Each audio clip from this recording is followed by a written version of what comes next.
नमस्कार दोस्तों, आज का हमारा जो टॉपिक है पॉलिटिकल में मौलिक अधिकार। तो इनमें से ये जो टॉपिक है मौलिक अधिकार बहुत ही इम्पोर्टेंट है एग्जामिनर के लिए, और इनमें से 2-4 क्वेश्चन पूछ लेते हैं। तो आज का हमारा जो टॉपिक है मौलिक अधिकार, मौलिक अधिकार की परिभाषा क्या है? मौलिक अधिकार क्या होते हैं? वे यानी कि वे अधिकार जो व्यक्ति के लिए यानी कि व्यक्ति के जीवन के लिए अनिवार्य है। ठीक है, मौलिक अधिकार अनिवार्य है, क्या कहलाते हैं? मौलिक अधिकार। यानी कि वे अधिकार जो व्यक्ति के जीवन के लिए अनिवार्य है, ठीक है, वो क्या कहलाते हैं? मौलिक अधिकार। मौलिक अधिकार कहां से लिए गए हैं? अमेरिका से। हाँ, मौलिक अधिकार को अमेरिका से। देखो, भारतीय संविधान जो स्रोत है अनेक देशों से मिलकर बना है। ठीक है, तो हमारा जो मौलिक अधिकार है वो अमेरिका से लिया गया है। मौलिक अधिकार कौन से भाग में है? भाग 3 में अनुच्छेद 12 से 35 तक इसका वर्णन है। मौलिक अधिकार इंपॉर्टेंट की बात है। कहाँ से लिए गए? अमेरिका से। कौन से भाग में? 3 में, और अनुच्छेद 12 से 35।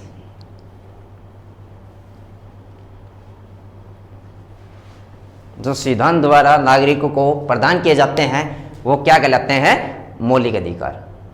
मौलिक अधिकार क्या है? जो हमारे जीवन के लिए मूल अधिकार होते हैं तथा संविधान द्वारा प्रदान किए जाते हैं वो क्या कहलाते हैं? मौलिक अधिकार। ये इसकी परिभाषा थी। कौन से भाग में? भाग 3 अनुच्छेद 12 से 35। वैसे किताबों में 14 से दे रखा है, लेकिन 12 और 13 का जिक्र नहीं है। ठीक है, हम इसका जिक्र करेंगे। अब लिखो मौलिक अधिकार। मूल अधिकार की मांग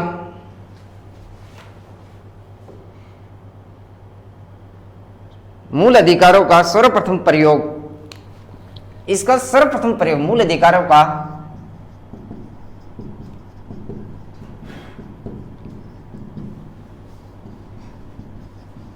सर्वप्रथम प्रयोग कहाँ हुआ था? ब्रिटेन में। मूल अधिकारों का सर्वप्रथम प्रयोग कहाँ हुआ था? ब्रिटेन में।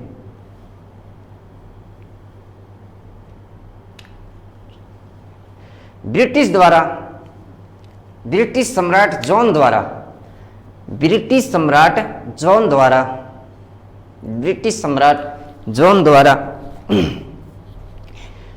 1215 ईस्वी में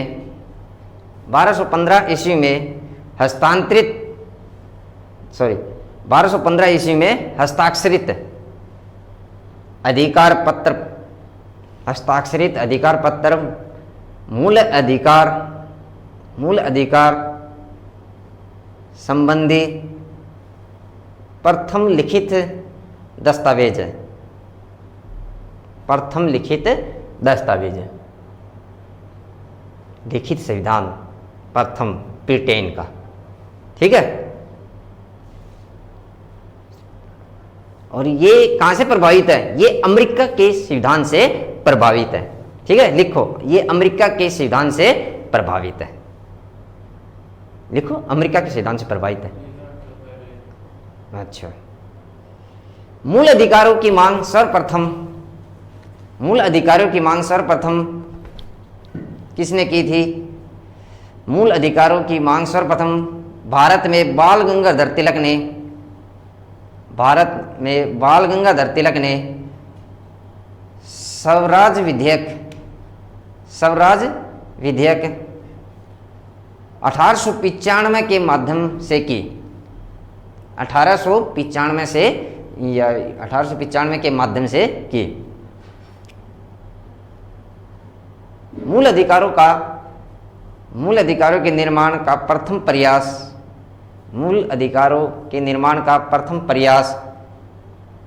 1928 में मोतीलाल नेहरू ने रिपोर्ट के माध्यम से रिपोर्ट के माध्यम से किया, ठीक है, रिपोर्ट के माध्यम से किया। अगला जो टॉपिक, अगली जो लाइन है वेरी इंपॉर्टेंट है। वर्ष 1931 में, वर्ष 1931 ईस्वी में कराची अधिवेशन में कहा गया, कराची अधिवेशन में कहा गया, कराची अधिवेशन में कहा गया, कराची अधिवेशन में कहा गया कि स्वाधीन भारत के किसी भी संविधान को, स्वाधीन भारत के किसी भी संविधान को मौलिक अधिकारों की गारंटी होनी चाहिए, मौलिक अधिकारों की गारंटी होनी चाहिए।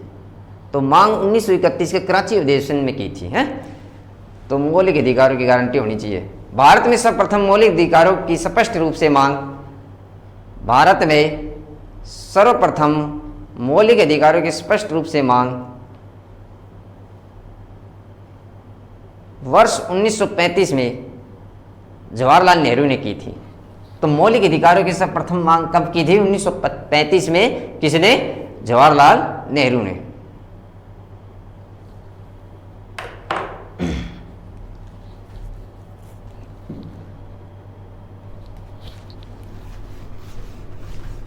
अच्छा जी, भारतीय संविधान में उल्लेख है, यानी कि भाग 3 अनुच्छेद 12 से 35 कौन कौन से अनुच्छेद से वे हम लिखेंगे। मौलिक अधिकार,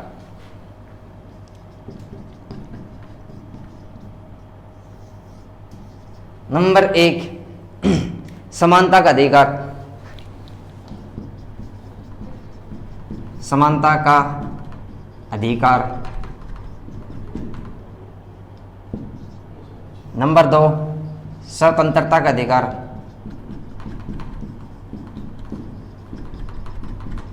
अधिकार। शोषण के विरुद्ध अधिकार,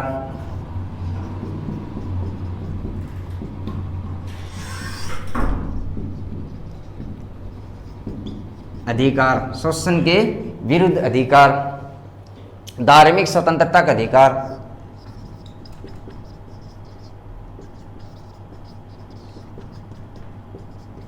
अधिकार। संस्कृति शिक्षा का अधिकार, संस्कृति और शिक्षा संबंधी अधिकार।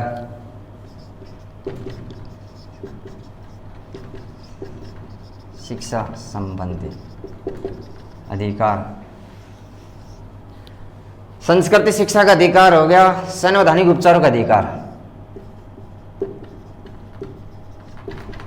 संवैधानिक उपचारों का अधिकार। तो कितने अधिकार हो गए? 6। पहले कितने थे? 7 थे, ठीक है। समानता का, स्वतंत्रता का, शोषण के विरुद्ध अधिकार, धार्मिक, संस्कृति शिक्षा और संवैधानिक। समानता का अधिकार 14 से 18 लिखो, 14 से 18। स्वतंत्रता का अधिकार 19 से 22। शोषण के विरुद्ध अधिकार 23 से 24। और धार्मिक स्वतंत्रता का अधिकार 25 से 29। और संस्कृति शिक्षा का अधिकार अनुच्छेद 30। और संवैधानिक उपचारों का अधिकार अनुच्छेद 32। ये जी अनुच्छेद, इसके ये याद कर लियो, अनुच्छेद बहुत इंपॉर्टेंट रखते हैं हमारे जीवन। ठीक है भाई। प्राप्ति के आधार पर, प्राप्ति के आधार पर, ये इंपॉर्टेंट है, प्राप्ति के आधार पर केवल नागरिकों को प्राप्त मौलिक अधिकार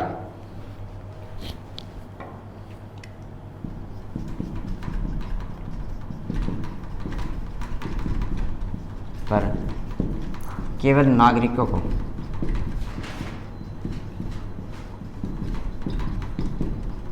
मौलिक अधिकार, ये देखो प्राप्ति के, यानी कि कौन कौन से प्राप्त हुए हमें मौलिक अधिकार। 15, 16, 19, 29, 30। 15, 16, 19, 29 और 30 ये हमें प्राप्त है, प्राप्ति के आधार पर। और भारत में निवास करने वाले सभी व्यक्तियों विदेशियों को भी प्राप्त मौलिक अधिकार। जो भारत में निवास करते हैं और विदेशी हैं उनको मौलिक अधिकार कौन से हैं? ये बचे हुए ऐसी वाक्य लिख लो, जैसे कि 14 है, लिखो। भारत में निवास करने वाले, भारत में निवास करने वाले और विदेशियों को मौलिक अधिकार। ये तो 14 लिखो। विधि के समक्ष समानता, अनुच्छेद 14 क्या है? विधि के समक्ष समानता। फिर 20, ठीक है, स्वतंत्रता का 20, 21, 23, 25, 21, 23, 25, 21 है, 23 है, 25 है, 26, 27, 28, 26, 27 और 28। ये इंपॉर्टेंट चीज रखती है कि प्राप्ति के आधार पर केवल नागरिकों को मौलिक अधिकार, ठीक है, वे रखना याद। 15, 16, 19, 29, 30 और भारत में निवास करने वाले विदेशियों को भी मौलिक अधिकार, विदेशी, ठीक है, वे 14, 20, 21, 23, 25, 26, 27, 28 ये याद रखना।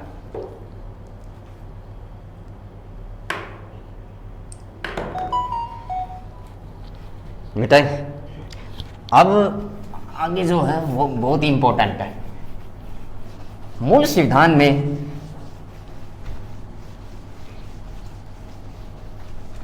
कितने अधिकार थे, मौलिक अधिकार थे?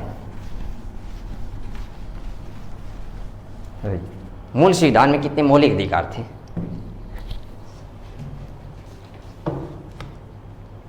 7 थे। फिर संपत्ति का अधिकार था, ठीक है, वो उसको हटा दिया गया 44 यानी कि 44 संविधान संशोधन 1978 के द्वारा। अब लिखो इसमें संपत्ति के अधिकार को, संपत्ति का अधिकार इंपॉर्टेंट बात, संपत्ति का अधिकार ये यहां इंपॉर्टेंट है। संपत्ति के अधिकार को वर्ष 1978 में 44वें संविधान संशोधन द्वारा मौलिक अधिकार से विधिक अधिकार में, मौलिक अधिकार से विधिक अधिकार में परिवर्तित कर दिया गया। विधिक अधिकार का मतलब कानूनी अधिकार बना दिया गया, लीगल, ठीक है, बना दिया गया, इसको बना दिया गया था। 44वें संविधान संशोधन से पहले, 44वें संविधान संशोधन से पहले अनुच्छेद 31 के अंतर्गत, यानी कि 44वें संविधान संशोधन के अंतर्गत, ठीक है, 44वें संविधान संशोधन से पहले यह अनुच्छेद 31 के अंतर्गत एक मौलिक अधिकार था। जब हमारा 44वें संविधान संशोधन हुआ था ना, उससे पहले क्या था? ये मौलिक अधिकार था। परंतु इस संशोधन के बाद इस अधिकार को अनुच्छेद 300A के अंतर्गत, अनुच्छेद 300A के अंतर्गत विधिक अधिकार के रूप में स्थापित किया गया। 19F था, स्वतंत्रता का अधिकार है ना हमारा, तो 19F था ये, यानी कि संपत्ति का अधिकार, संपत्ति का अधिकार। इसको हटाकर 300 कै में रखा गया, 300 कै में रखा गया। जैसे कि 19A, B, C, D, E, F जहाँ एफ होता है वह क्या है, संपत्ति का अधिकार। 19 स्वतंत्रता का अधिकार था या संपत्ति का अधिकार था। ठीक है। मौलिक अधिकारों की विशेषता क्या है, इसकी थोड़ी विशेषता भी लिखो।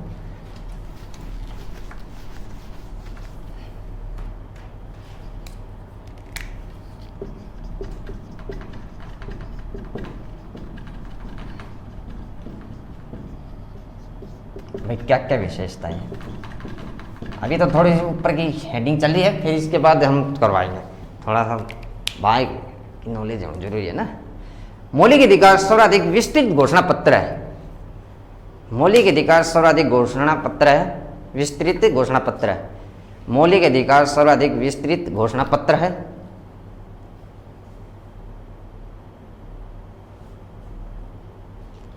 मौलिक अधिकार निरपेक्ष असीमित नहीं, निरपेक्ष व असीमित नहीं।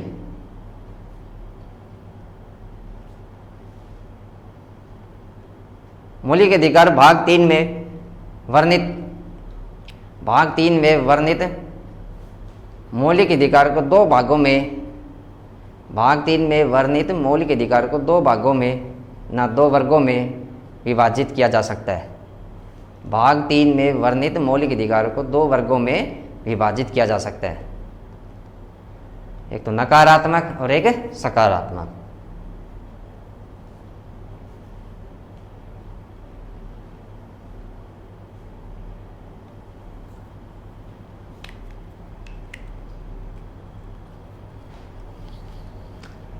कई किताबों में 14 से दे रखा है,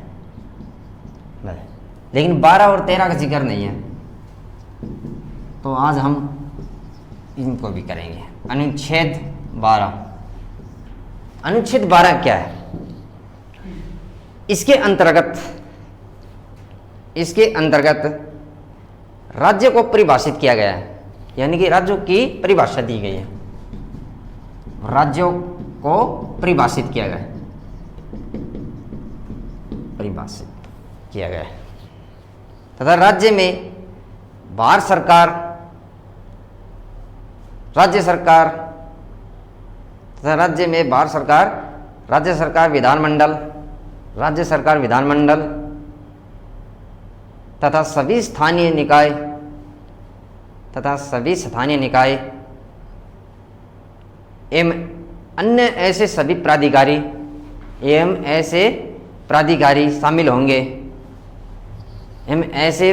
शामिल होंगे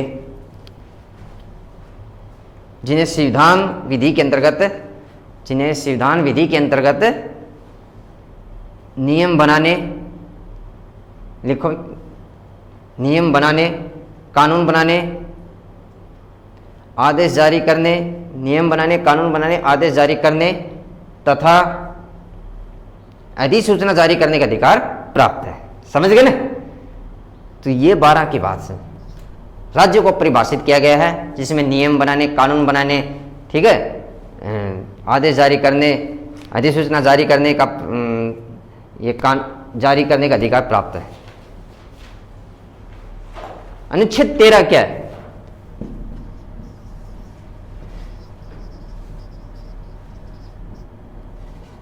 ये 12-13 तो बहुत कम पढ़ते हैं, 14 से 32 तक सारे पढ़ लेंगे, लेकिन 12-13 किताबों में नहीं, लो सेंट में।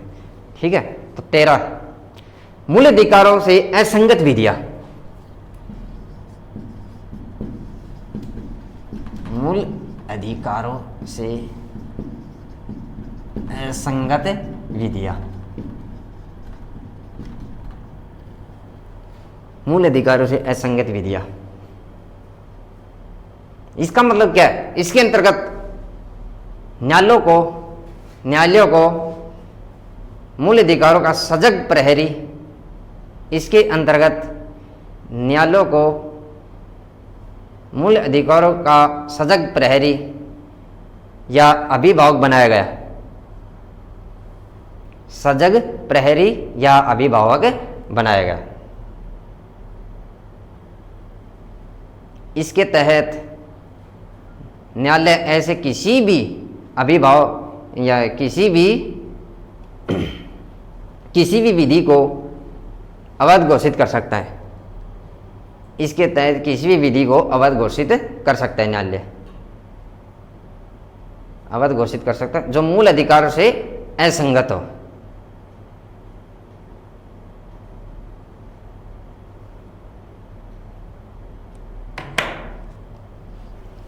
जो मूल अधिकारों से असंगत हो। अब कोई दिक्कत नहीं। अनुच्छेद 14, ये अनुच्छेद चलेंगे ये सारे, ठीक है। अनुच्छेद 14 यानी विधि की समक्ष समानता, विधि के समक्ष समानता यानी कि कौन सा है? समानता का अधिकार है। इसमें हम पढ़ेंगे समानता का अधिकार। कौन सा अधिकार है ये? समानता का अधिकार। अनुच्छेद 14 विधि की समक्ष समानता, विधि के समक्ष समानता। गया क्या वो? गया? अच्छा चलो छोड़ो। विधि के समक्ष समानता का मतलब क्या होता है? विधि के समक्ष समानता का प्रावधान ब्रिटिश संविधान से लिया गया। ये कहां से लिया गया है? ये विधि के समक्ष समानता है भाई ब्रिटिश से लिया गया है। विधि के समक्ष समानता ब्रिटिश के समक्ष समानता है, ब्रिटिश से लिया गया है। ये ब्रिटिश संविधान से लिया गया है, ठीक है। लिखो इसमें 2-4 लाइन। अनुच्छेद 14 विधि के समक्ष समानता ब्रिटिश संविधान से लिया गया। समझो इसको। विधि के समक्ष समानता का मतलब क्या होता है? विधि यानी कि के संविधान से लिया गया है, संविधान से लिया गया, ठीक है। विधि के समक्ष समानता का प्रावधान ब्रिटिश संविधान से लिया गया है और विधि के समक्ष संरक्षण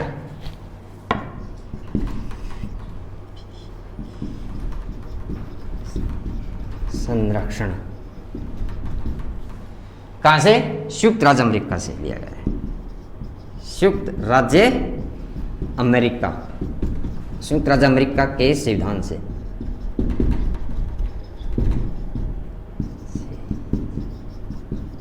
लिया गया है। कंफ्यूज मत पहुंचाना, ठीक है। कभी ब्रिटिश कर दो, क्योंकि इनमें अंतर है कि विधि के समक्ष समानता ब्रिटिश के संविधान से लिया गया है और विधि के समक्ष संरक्षण संयुक्त राज्य अमेरिका के संविधान से लिया गया है।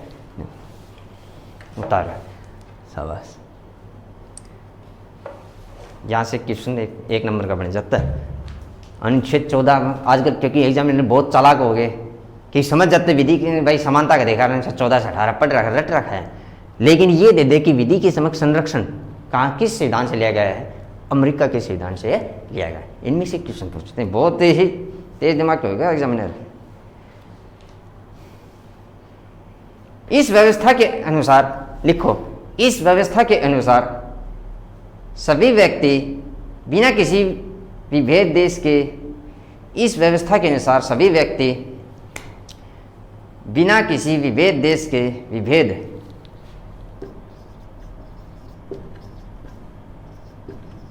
विभेद देश के सामान्य कानून से शासित होंगे, सामान्य कानूनों से शासित होंगे। अर्थात कोई भी व्यक्ति विधि से ऊपर नहीं, अर्थात कोई भी व्यक्ति विधि से ऊपर नहीं।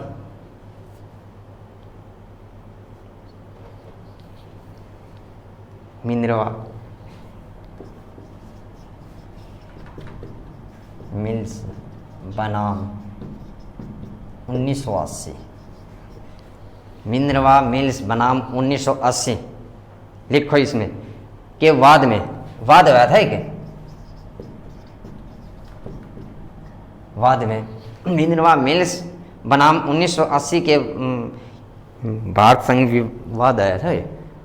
मिनर्वा मिल्स बनाम भारत संघ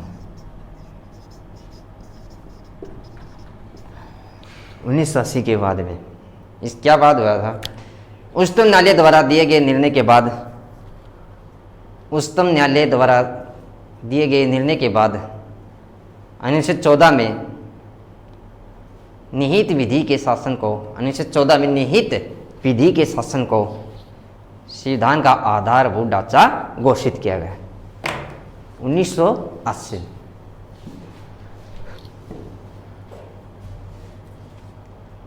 तो ये तो था विधि के समक्ष समानता। ठीक है,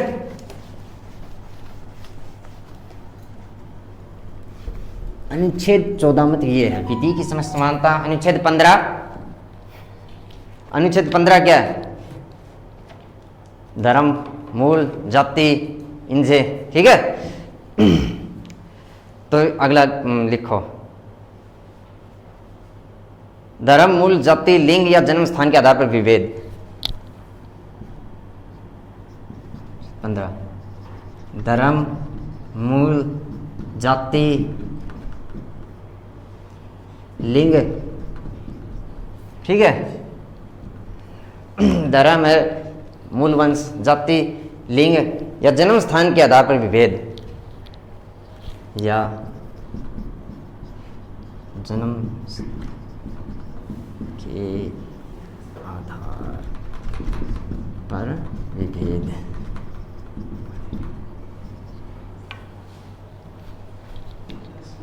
ये अनुच्छेद 15 है। इसमें क्या है कि मूल अधिकार में केवल भारतीयों के लिए इसके अंतर्गत समानता के अधिकार को विशेष क्षेत्र में लागू करने की व्यवस्था है। यह धर्म, मूल, वंश, जाति, लिंग या जन्म स्थान के आधार पर किसी भी प्रकार का विभेद नहीं हो सकता। यानी कि जाति, लिंग, ठीक है, जन्म स्थान के आधार पर किसी प्रकार का भेद नहीं होगा। ये याद रखना इंपॉर्टेंट बात है। अनुच्छेद 15(4) में क्या है इंपॉर्टेंट है? 15(4) प्रथम संविधान संशोधन 1951, 1904 को प्रथम संविधान संशोधन 1951। प्रथम संविधान संशोधन कब हुआ था भाई?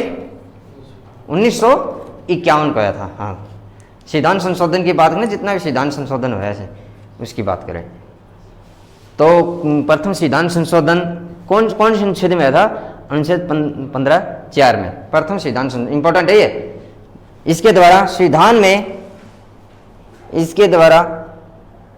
में अंतः स्थापित किया गया जिसके अनुसार शिक्षण संस्थाओं में आरक्षण का प्रावधान किया गया। शिक्षण संस्थाओं में 15(4) में क्या है कि शिक्षण संस्थाओं में आरक्षण, ये बात है। अनुच्छेद 15(4) में शिक्षण संस्थाओं में आरक्षण की बात की गई। आरक्षण का प्रावधान यह सामाजिक और शैक्षिक दृष्टि से पिछड़े नागरिकों के लिए, यह सामाजिक और शैक्षणिक दृष्टि से पिछड़े हुए नागरिकों के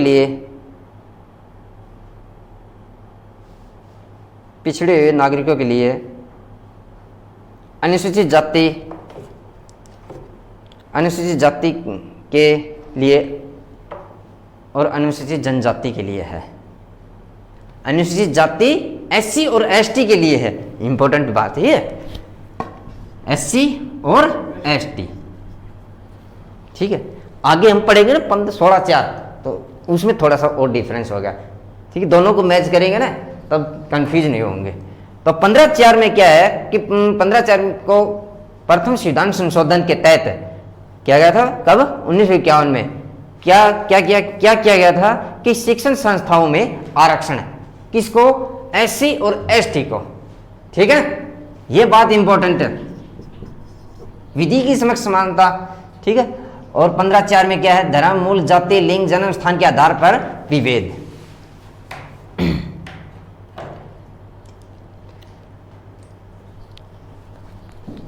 अच्छा जी,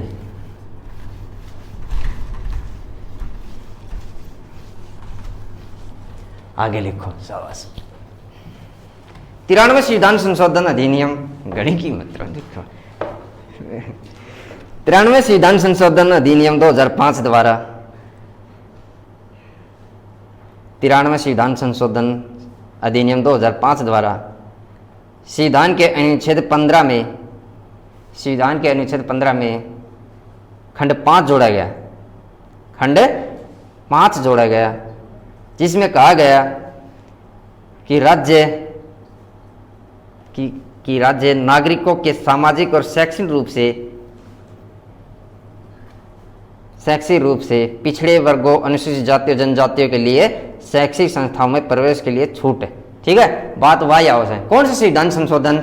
यानी कि 93वें संविधान संशोधन अधिनियम 2005 में। ठीक है, अनुच्छेद 16, अनुच्छेद 16 लोक नियोजन के विषय में, लोक नियोजन के विषय में याद हो रहे कि नहीं?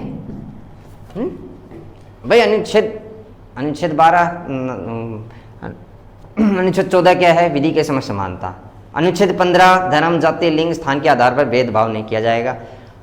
अनुच्छेद 16 लोक नियोजन के विषय। ठीक है, लोक नियोजन क्या है? अब देखो, लोक नियोजन के विषय में अवसर की समानता, अवसर की समानता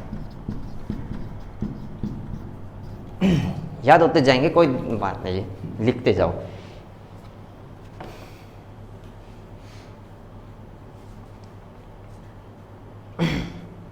यह अधिकार केवल भारतीय नागरिकों को प्राप्त है, यह अधिकार केवल भारतीय नागरिकों को प्राप्त है। मैंने आप लिखवा दिया था पहले, ठीक है ना?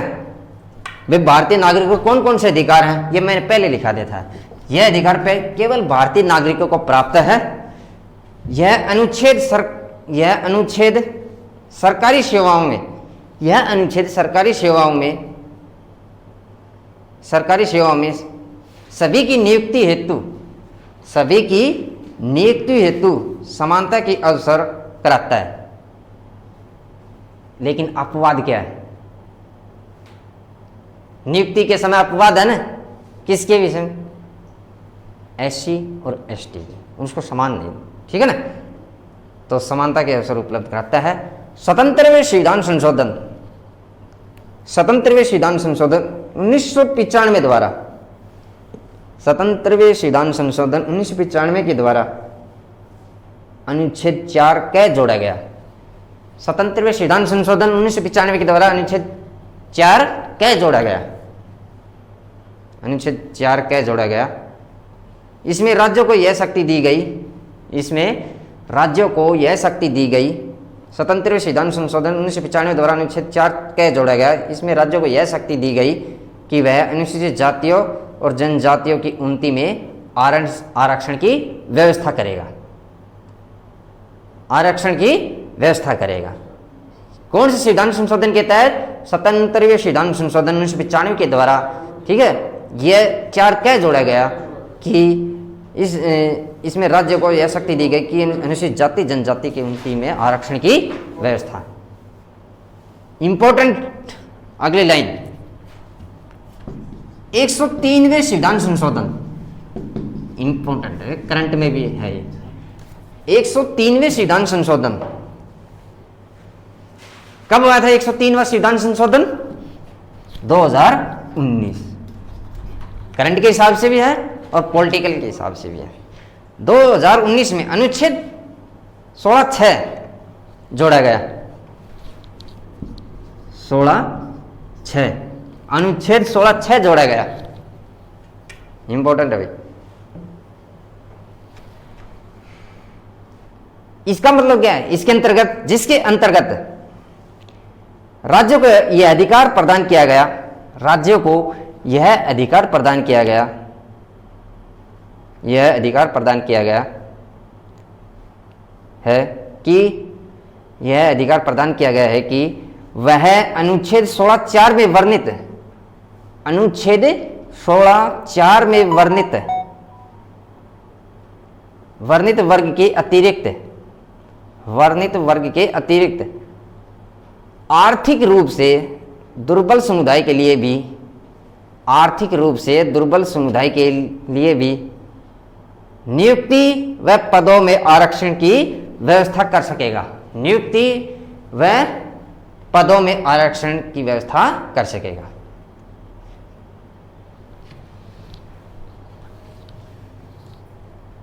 पंद्रह चार और 16(4).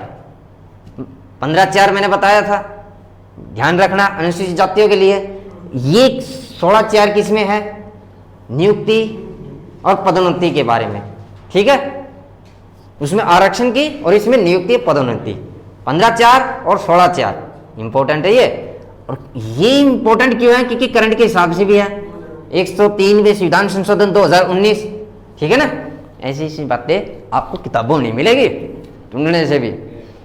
हाँ। अब अनुच्छेद 17।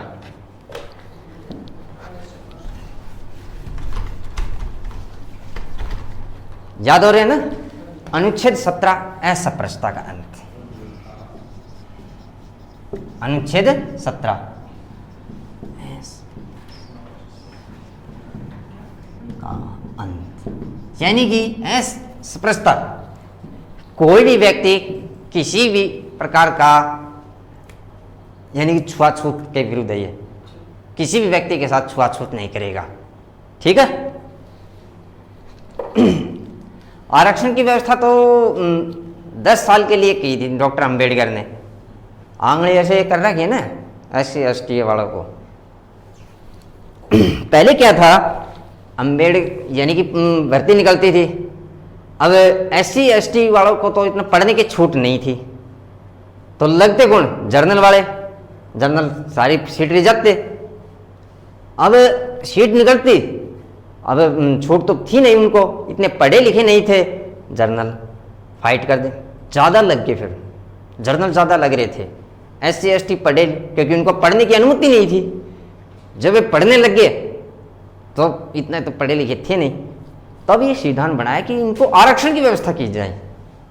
तब से ये समाधान हुआ है।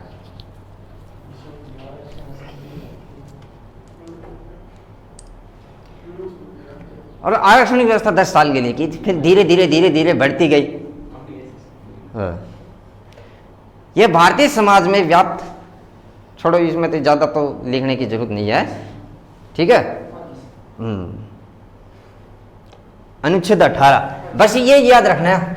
अनुच्छेद 17 असमप्रसता का अंत और अनुच्छेद 18 उपाधियों का अंत, ये लिख लो बस, उपाधियों का अंत।